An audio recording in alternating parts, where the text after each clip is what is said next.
Hello guys! Hello Aquarius! Welcome dito sa aking channel, Kapalaran 888 Aquarius. Alamin natin kung anong messages, vibration, gabay energy para sa lahat. General reading, I hope na makuha mo yung message na para sa iyo, Aquarius.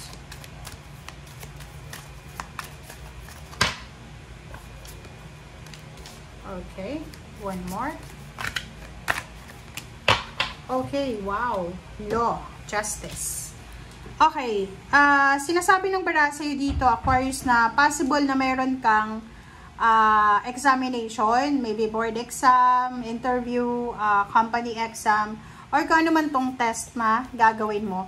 Sinasabi ng bara sa'yo, huwag kang mag-alala kasi you will pass this examination. Okay? Congratulations sa'yo.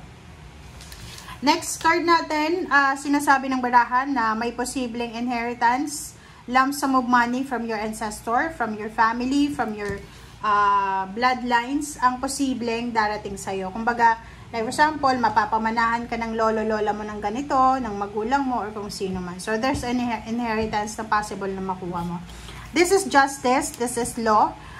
Sinasabi ng bara sa'yo na may good karma. So, this is karmic contract, karmic blessings, or physical karma na posibleng dumating sa'yo.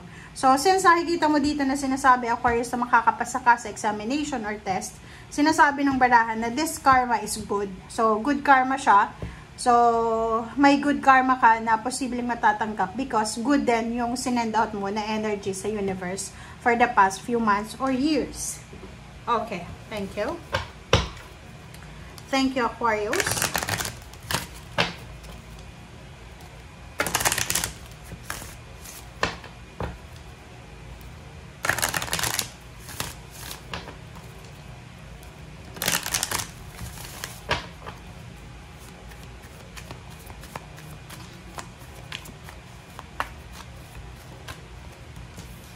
Okay, message of concern.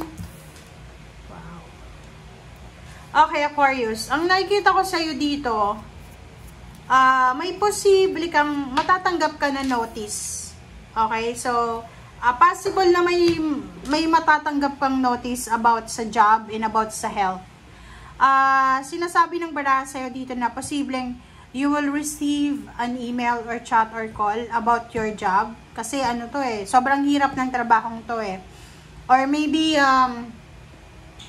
meron kang kamag-anak, okay, ganun na lang, meron kang kamag-anak na posibleng nasa ibang bansa siya or nasa ibang lugar na siguro makakatanggap ka ng message sa kanya na siya ay nahihirapan sa kanyang trabaho, siya ay nahihirapan sa kanyang negosyo, or hirap na siya sa kanyang health. Paki-comment nga sa comment section. And posible din sa Aquarius na to, kung babae kang Aquarius, sinasabi ng bara sa'yo dito na posibleng makatanggap ka ng message from your family back home, kung nasa malayo kang lugar, na maybe your father is struggling sa health niya, or may health issue siya, your grandfather, or kung sino man tong lalaki na to, na medyo may edad na.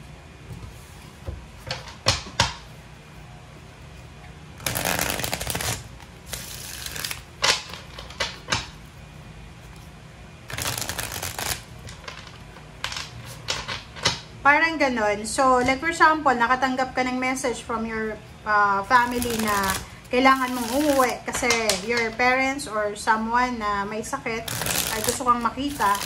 Pero hindi ka makakapag-desisyon because sobrang busy ka ngayon sa trabaho and marami kang obligations. Parang ganon. So, medyo disappointed ka sa message na yan kasi hindi mo magagawa siya. Okay, Queen of Wands, Knight of Wands, and Five of Swords. Dito sinasabi ng bara sa'yo na you have freedom naman, diba? You have freedom to do the things na gusto mong gawin sa buhay mo. Or parang sinasabi ng bara na may free will ka naman, diba? So, kung ano daw ang maiisip mo, gawin mo. Okay? Sinasabi ng bara sa'yo dito na dalawang bagay ang possible na kailangan mong gawin. It's either i-push through mo kung ano man itong plano mo, or it's either i-give up mo siya.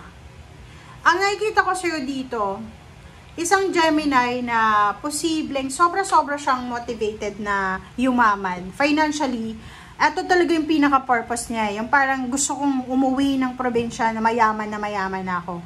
Gusto kong ipagmalaki sa pamilya ko na ginawa ko ito or ganito, ganyan. So, yung Queen of Wands dito, sinasabi ng bara sa'yo na you are free naman. You are free. But, sinasabi ng bara sa'yo dito na siguro marami kang gustong gawin pero hindi mo kaya. Okay?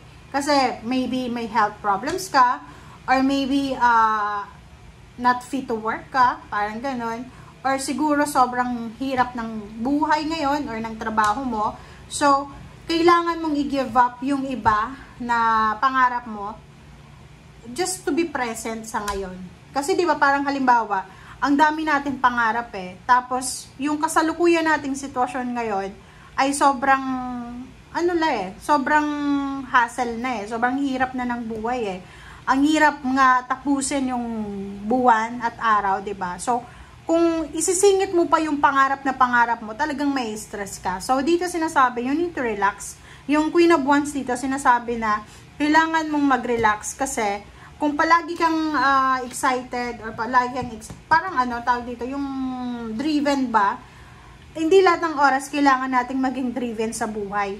'Di ba? Yung parang lang, minsan chill lang, minsan excited, minsan moody, minsan chill, parang ganon. Kasi, ikaw yung magsasuffer niyan.